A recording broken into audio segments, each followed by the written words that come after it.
বাংলাদেশের অর্থনীতির দিকে যদি তাকাই, এই বৈদেশিক মুদ্রার যে আসা যাওয়া মানে ফ্লো, এটা যে কতখানি জরুরি তা নিয়ে তো আজকাল প্রায়ই কথা হচ্ছে।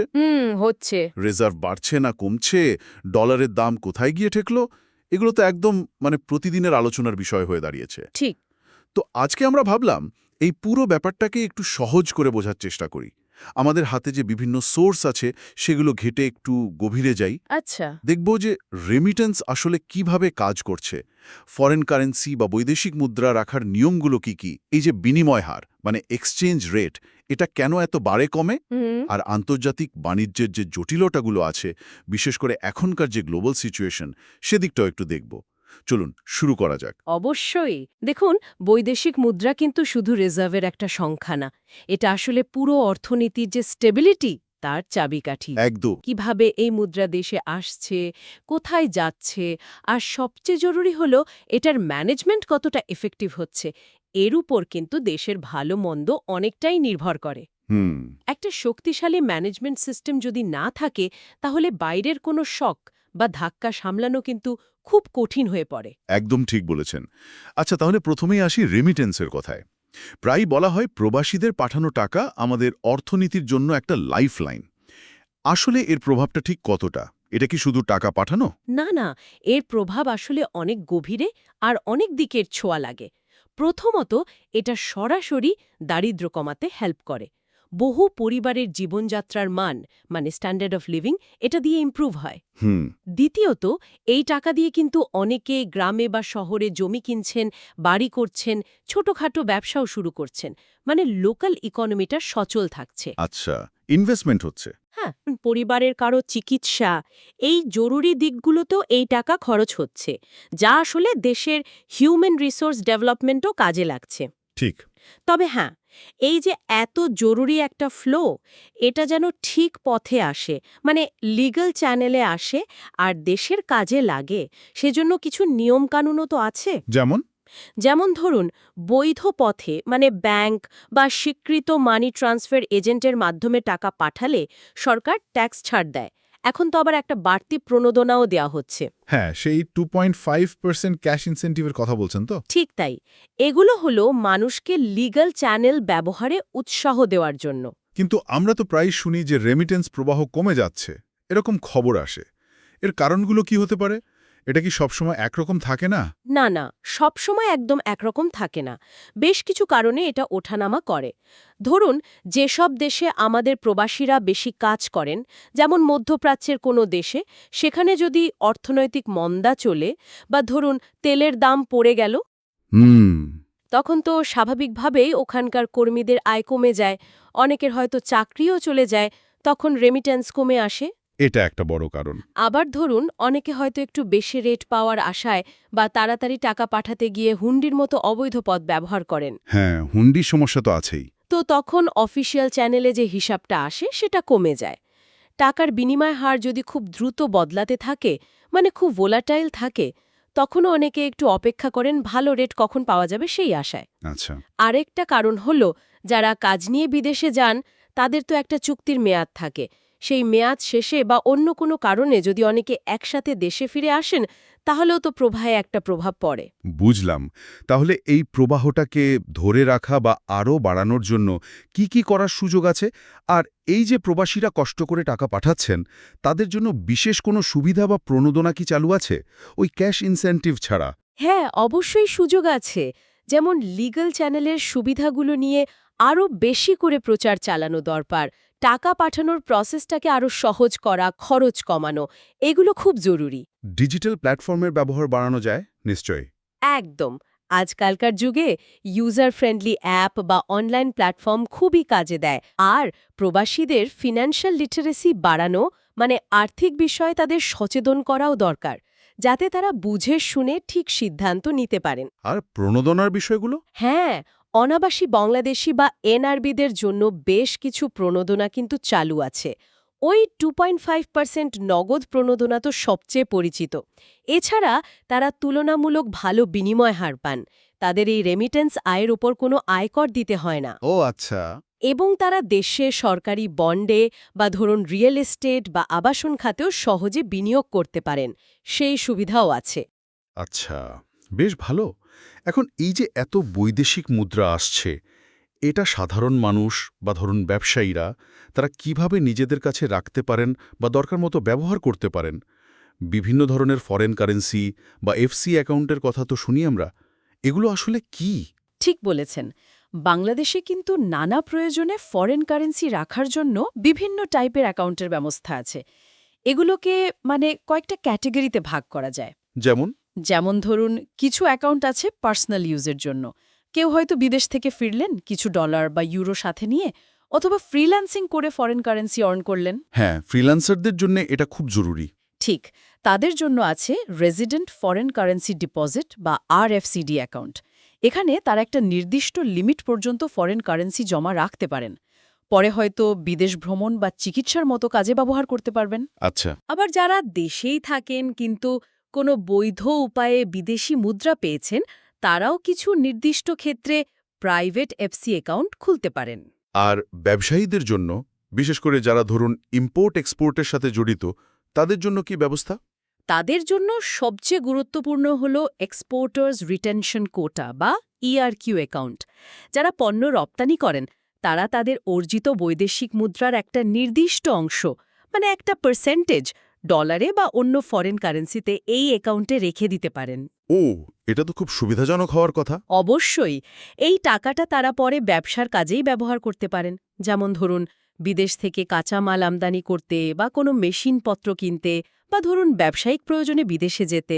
মানে বারবার টাকা ভাঙানোর ঝামেলাটা থাকছে না। একদম। এর জন্য বারবার টাকা কনভার্ট করার ঝামেলায় যেতে হয় না। এটা তাদের কাজকে অনেক সহজ করে দেয়। এছাড়া অনাবাসী বাংলাদেশিদের জন্য আছে non resident foreign currency deposit বা এনএফসিডি অ্যাকাউন্ট। সেখানে তারা বিদেশ থেকে আনা বা পাঠানো অর্থ ফরেন কারেন্সিতেই জমা রাখতে পারেন। আচ্ছা। এই যে বিভিন্ন ধরনের অ্যাকাউন্ট আর এক কারেন্সি থেকে আরেক কারেন্সিতে সহজে কনভার্ট করার সুযোগ, এই কনসেপ্টটাই কিন্তু কারেন্সি কনভার্টিবিলিটির সাথে যুক্ত। এই কারেন্সি কনভার্টিবিলিটি বা মুদ্রার রূপান্তর যোগ্যতা, এই ব্যাপারটা যদি আরেকটু খুলে বলেন, এটা কেন এত জরুরি? মানে যদি কোনো দেশের টাকা সহজে অন্য দেশের টাকায় বদলানো না যায়, তাহলে অসুবিধাটা কোথায়?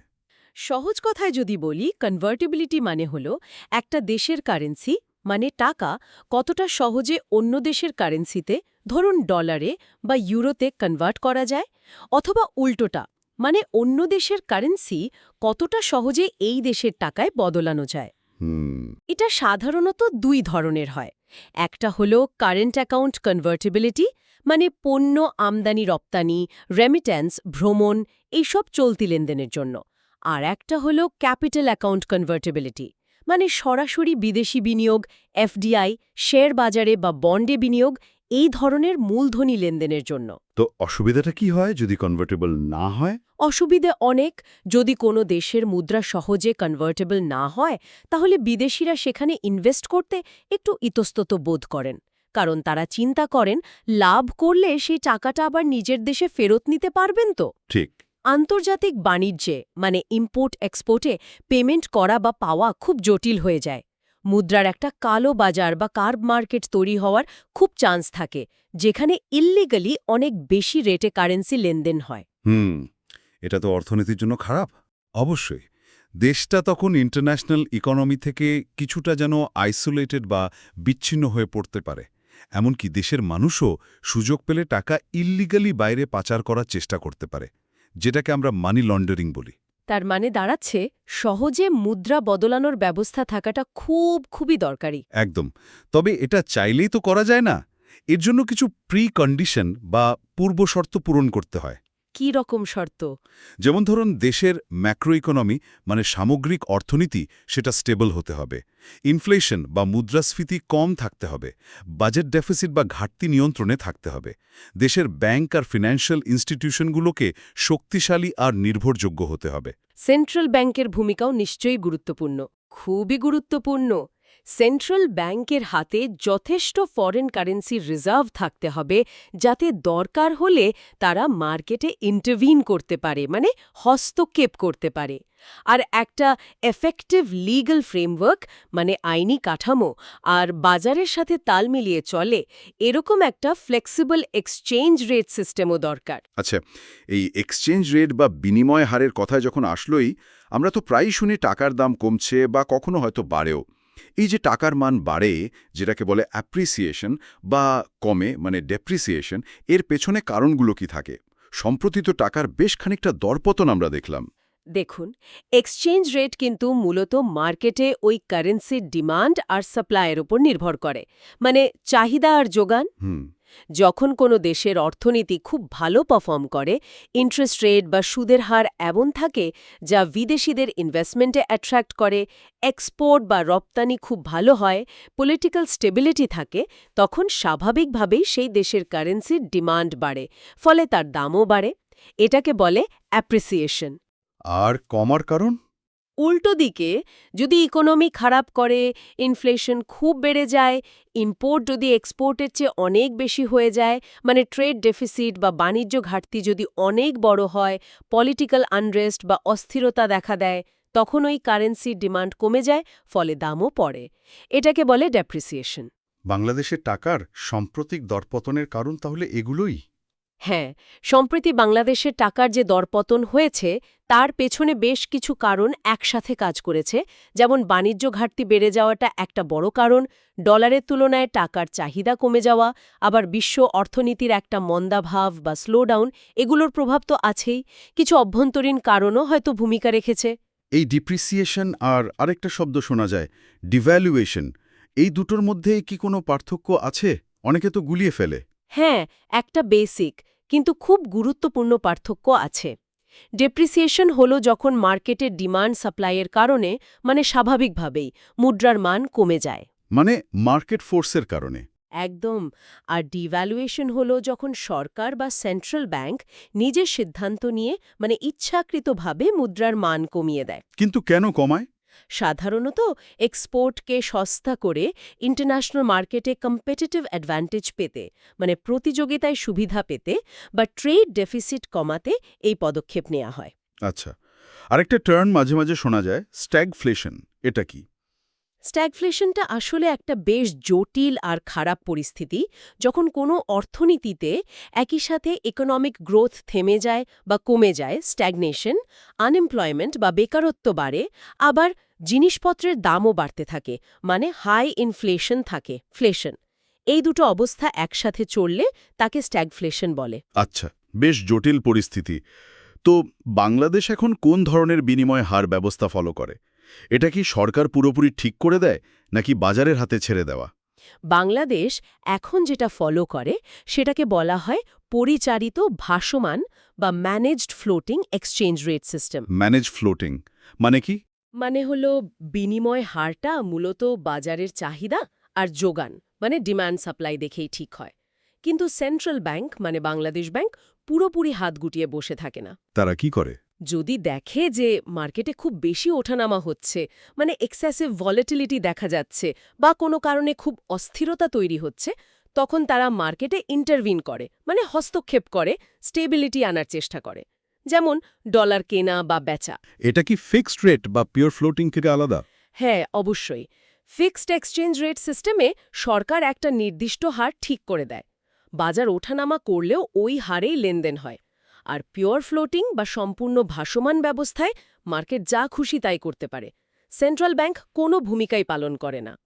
এই ম্যানেজড ফ্লোটিংটা হলো এই দুয়ের মাঝামাঝি, এতে মার্কেটের সিগন্যালটাও পাওয়া যায়, আবার কিছুটা নিয়ন্ত্রণও সেন্ট্রাল ব্যাংকের হাতে থাকে।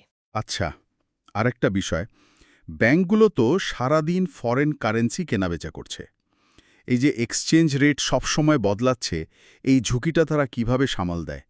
একটা কথা প্রায় শোনা যায়, নেট ওপেন পজিশন বা এনওপি। এটা কি জিনিস? হ্যাঁ, ব্যাংকগুলোর জন্য এটা একটা বড় চ্যালেঞ্জ। এই ঝুঁকি কমানোর জন্য তারা বেশ কিছু কৌশল নেয়। একটা খুব কমন টেকনিক হলো হেজিং। হেজিং? হ্যাঁ, মানে তারা ভবিষ্যতের জন্য বিনিময় হারটা আগে থেকেই ফিক্স করে রাখে, যেমন ফরওয়ার্ড কন্ট্রাক্টের মাধ্যমে। ধরুন ৩ মাস পর ডলার কিনবে বা বেচবে, কিন্তু রেটটা আজকেই ঠিক করে ফেলল। ফলে পরের ৩ মাসে রেট বাড়ুক বা কমুক, তাদের ওই নির্দিষ্ট রেটেই লেনদেন হবে। আচ্ছা, এটা একটা উপায়। আর আরেকটা হলো ডাইভার্সিফিকেশন, মানে তারা শুধু একটা কারেন্সিতে বেশি লেনদেন না করে বিভিন্ন কারেন্সিতে তাদের অ্যাক্টিভিটিগুলো ছড়িয়ে দেয়। তাতে একটার ঝুঁকি অন্যটা দিয়ে কিছুটা ব্যালেন্স হয়। আর তারা তো কন্টিনিউয়াসলি মার্কেট মনিটর করে, যাতে খুব দ্রুত ডিসিশন নিতে পারে। আর ওই এনওপিটা? হ্যাঁ, এনওপি বা নেট ওপেন পজিশন। ব্যাংকগুলো প্রত্যেকটা ফরেন কারেন্সির জন্য বা সব মিলিয়ে কতটা ঝুঁকি নিতে পারবে তার একটা লিমিট বা সীমা ঠিক করে রাখে। এই সীমার সাথেই এনওপির ধারণাটা জড়িত। একটু সহজ করে বললে? সহজ করে বললে, দিনের শেষে একটা নির্দিষ্ট বিদেশি মুদ্রায় একটা ব্যাংকের মোট কেনা, যেটা তার অ্যাসেট বা সম্পদ, আর মোট বেচা, যেটা তার লায়াবিলিটি বা দায়, এই দুটোর মধ্যে যে পার্থক্য, সেটাই হলো তার ওই মুদ্রায় নেট ওপেন পজিশন বা এনওপি। আচ্ছা। যদি কেনা বেশি থাকে তাহলে বলে লং পজিশন, আর যদি বেচা বেশি থাকে তাহলে শর্ট পজিশন। এটা আসলে দেখায় যে ওই মুদ্রার দাম যদি বাড়ে বা কমে, তাহলে ব্যাংক কি লাভ করবে নাকি লোকসান গুনবে। সেন্ট্রাল ব্যাংক এই এনওপির একটা লিমিট বেঁধে দেয়, যাতে ব্যাংকগুলো অতিরিক্ত ঝুঁকি নিয়ে না ফেলে। বুঝেছি। আচ্ছা, এবার একটু ইন্টারন্যাশনাল ট্রেডের দিকে যাই। যখন এক দেশ থেকে আরেক দেশে জিনিসপত্র আনা নেওয়া হয়, মানে আমদানি রপ্তানি, তখন তো অনেক নিয়মকানুন মানতে হয় নিশ্চয়ই। এই ট্রেডকে সহজ করার জন্য কি কোনো আন্তর্জাতিক নিয়ম বা প্র্যাকটিস আছে? আর এই পুরো প্রসেসে ব্যাংকগুলোর যে ট্রেজারি ডিপার্টমেন্ট থাকে, তাদের কাজটা আসলে কি? হ্যাঁ, ইন্টারন্যাশনাল ট্রেডকে স্মুথ আর প্রেডিক্টেবল করার জন্য বেশ কিছু গ্লোবালি অ্যাকসেপ্টেড নিয়মকানুন বা প্র্যাকটিস আছে। এগুলো খুব গুরুত্বপূর্ণ। যেমন? এর মধ্যে সবচেয়ে বেশি পরিচিত আর ব্যবহৃত হল ইউসিপি ৬০০। এটা হলো লেটার অফ ক্রেডিট বা এলসি সংক্রান্ত নিয়মকানুন। ইন্টারন্যাশনাল ট্রেডে পেমেন্টের জন্য এলসি খুব কমন একটা মেথড, আর এই ইউসিপি ৬০০ বলে দেয় যে এলসির ক্ষেত্রে কার কি দায়িত্ব, কি ডকুমেন্ট লাগবে ইত্যাদি। আচ্ছা, এলসির নিয়ম। আর আরেকটা খুব গুরুত্বপূর্ণ হল ইনকো টার্মস। এটা ঠিক করে দেয় পণ্য জাহাজীকরণ বা ডেলিভারির সময় ক্রেতা আর বিক্রেতার কার কি দায়িত্ব। ধরুন, মালটা ফ্যাক্টরি থেকে পোর্টেকে নিয়ে যাবে, জাহাজের ভাড়া কে দেবে, ইন্স্যুরেন্স কে করবে, এই সব বিষয়গুলো ইনকো টার্মস রুলস অনুযায়ী ঠিক হয়। মানে দায়িত্ব ভাগ করে দেওয়া। ঠিক। এছাড়া ব্যাংক গ্যারেন্টির জন্য আছে ইউআরডিজি 758। এই যে স্ট্যান্ডার্ড নিয়মগুলো আছে, এগুলোর কারণে বিভিন্ন দেশের বায়ার সেলাররা একটা কমন ল্যাঙ্গুয়েজে কথা বলতে পারে, ডিসপিউট বা ভুল বোঝাবুঝি অনেক কমে যায়। আর ব্যাংকের ট্রেজারি বিভাগের ভূমিকা? ব্যাংকের ট্রেজারি ডিপার্টমেন্ট হল এই পুরো ইন্টারন্যাশনাল ট্রেড আর ফাইন্যান্সিংয়ের একটা নার্ভ সেন্টার বা স্নায়ুকেন্দ্র। তাদের অনেকগুলো গুরুত্বপূর্ণ কাজ আছে। কি কি কাজ মূলত? যেমন ধরুন, ফরেন কারেন্সি কেনাবেচা করা, এক্সচেঞ্জ রেট ঠিক করা, ইন্টারন্যাশনাল পেমেন্টসগুলো সেটেল করা, ব্যাংকের নিজের জন্য যথেষ্ট ক্যাশ টাকা বা ফরেন কারেন্সি লিকুইডিটি রাখা, মানে লিকুইডিটি ম্যানেজমেন্ট করা, আবার ইন্টারেস্ট রেট বা এক্সচেঞ্জ রেটের যে ঝুঁকি, সেটা ম্যানেজ করা। এক কথায়, ইন্টারন্যাশনাল ট্রেডের ফিন্যান্সিয়াল দিকটা ব্যাংকের হয়ে তারাই মূলত সামলায়। বাণিজ্যের কিছু নির্দিষ্ট পদ্ধতির কথাও তো শোনা যায়, যেমন ওপেন অ্যাকাউন্ট ট্রেড। এটা কিভাবে কাজ করে? এটা কি ঝুঁকিপূর্ণ? ওপেন অ্যাকাউন্ট ট্রেড হল আসলে সবচেয়ে সিম্পল পদ্ধতি। এখানে এক্সপোর্টার বা রপ্তানিকারক কোনো ব্যাংক বা এলসির সাহায্য ছাড়াই সরাসরি পণ্য পাঠিয়ে দেয়। ভরসা থাকে যে ইম্পোর্টার বা আমদানিকারক পরে একটা নির্দিষ্ট সময়ের মধ্যে, যেমন ৩০ দিন বা ৬০ দিন পর, টাকাটা পেমেন্ট করে দেবে। বাহ, এটা তো খুব সহজ শোনায়। সহজ কিন্তু ঝুঁকিপূর্ণ। এটা সাধারণত তখনই করা হয় যখন বায়ার আর সেলারের মধ্যে অনেক দিনের ব্যবসায়িক সম্পর্ক থাকে, মানে একটা স্ট্রং ট্রাস্ট বা আস্থা তৈরি হয়ে যায়। খরচ কম, প্রসেসিং টাইম কম, কিন্তু এক্সপোর্টারের জন্য টাকা না পাওয়ার ঝুঁকিটা কিন্তু অনেক বেশি থাকে। এই ঝুঁকি কমানোর জন্যই কি ব্যাংক গ্যারান্টি ব্যবহার হয়? হ্যাঁ, ব্যাংক গ্যারেন্টি এই ঝুঁকি কমাতে হেল্প করে। ধরুন, ইম্পোর্টার যদি টাইমলি পেমেন্ট না করে, তাহলে এক্সপোর্টার ইম্পোর্টারের ব্যাংকের দেওয়া পেমেন্ট গ্যারেন্টির ভিত্তিতে টাকাটা ক্লেম করতে পারে। আচ্ছা। আবার উল্টোটাও হতে পারে। ধরুন, এক্সপোর্টার যদি চুক্তি অনুযায়ী ঠিকঠাক কোয়ালিটির বা কোয়ান্টিটির পণ্য না পাঠায়, তাহলে ইম্পোর্টার এক্সপোর্টারের ব্যাংকের দেওয়া পারফরম্যান্স গ্যারেন্টির এগেনস্টে ক্ষতিপূরণ চাইতে পারে। আরেকটা টার্ম আছে রিইম্বার্সমেন্ট আন্ডারটেকিং।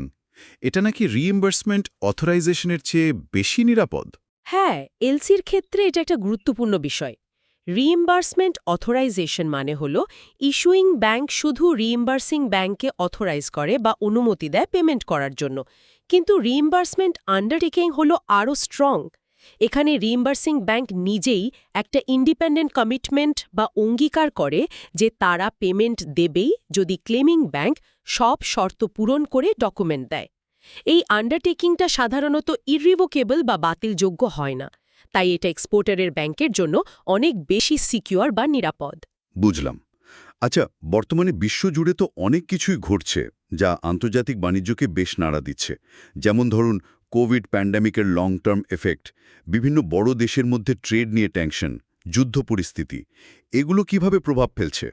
ঠিকই ধরেছেন, বেশ কয়েকটা বড় গ্লোবাল ইস্যু এখন ইন্টারন্যাশনাল ট্রেডের উপর সিরিয়াস ইম্প্যাক্ট ফেলছে। কোভিডের প্রভাব কিন্তু এখনো পুরোপুরি যায়নি। অনেক জায়গায় সাপ্লাই চেইন এখনো ডিসরাপ্টেড, মানে ব্যাহত।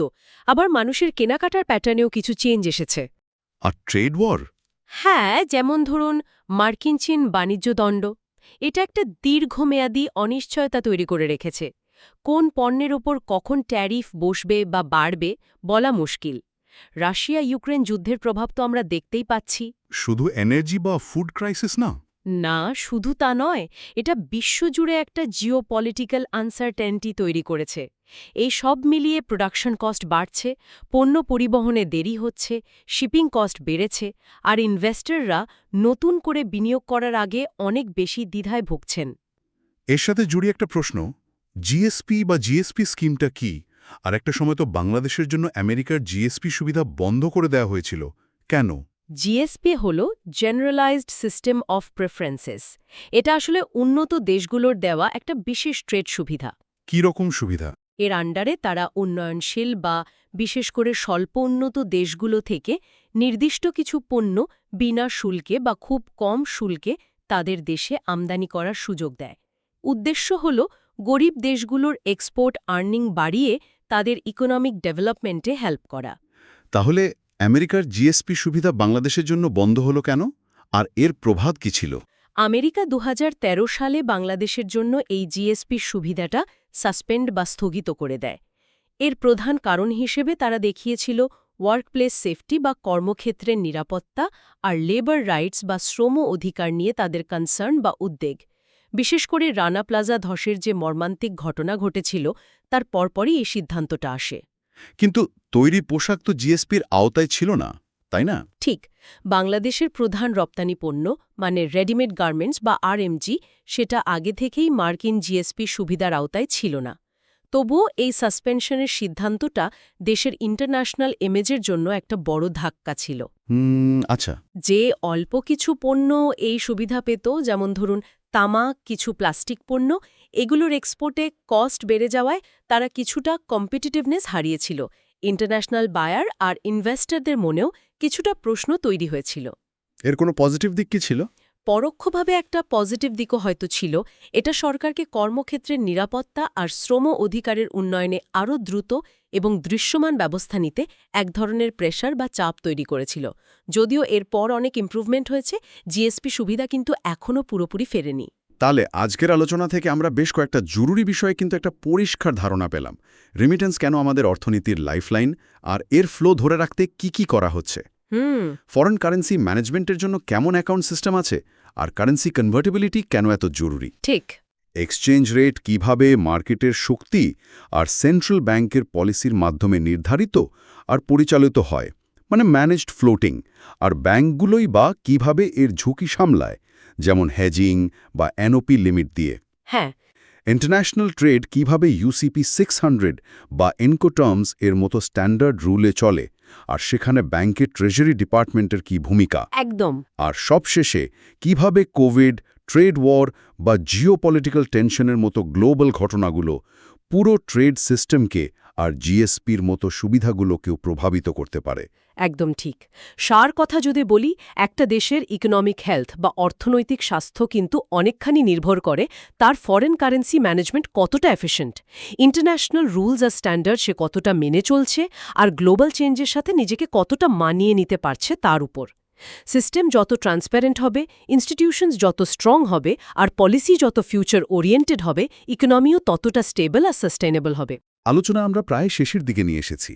শ্রোতাদের জন্য একটা প্রশ্ন বা ভাবনার খোরাক রেখে যেতে চাই। আমরা দেখলাম ইন্টারন্যাশনাল ট্রেডে এখনও অনেক ডকুমেন্টেশন, অনেক পেপার ওয়ার্ক জড়িত, যদিও ডিজিটালাইজেশনের চেষ্টা চলছে, যেমন সোর্সে EML/RT এর কথা উল্লেখ ছিল। তো ভবিষ্যতে ব্লকচেনের মতো প্রযুক্তি কি বাংলাদেশের ট্রেড ফাইন্যান্সের এই যে জটিল ডকুমেন্টেশন প্রসেস, এটাকে আমূল বদলে দিতে পারে? এটা কি এলসি বা ব্যাংক গ্যারান্টির মতো যে ট্র্যাডিশনাল সিস্টেম, তার কিছু জটিল ধাপকে আরও সহজ, আরও ফাস্ট বা হয়তো একদিন অপ্রয়োজনীয় করে তুলতে পারে? ভাবা রইল বিষয়ে। সব গল্প আলো দিয়ে শুরু হয় না। কিছু গল্প জন্ম নেয় অন্ধকারে। কিছু ছায়া আছে যেগুলো কখনো আমাদের ছেড়ে যায় না, যেখানে ভালোবাসা মিশে যায় রহস্যের সাথে। সত্যকে কি আমরা সব সময় চোখে দেখতে পাই, নাকি সত্যের পেছনে লুকিয়ে থাকে আরেকটি অজানা গল্প? অন্ধকারের ভেতরে অপেক্ষা করে কিছু প্রশ্ন, উত্তরের জন্য, সত্যের জন্য। রাকিব আসরারের রহস্য ঘেরা গল্প দিলের ছায়া, একটি গল্প যা আপনাকে ভাবতে বাধ্য করবে। আসছে অমর 21 বইমেলা 2026-এ।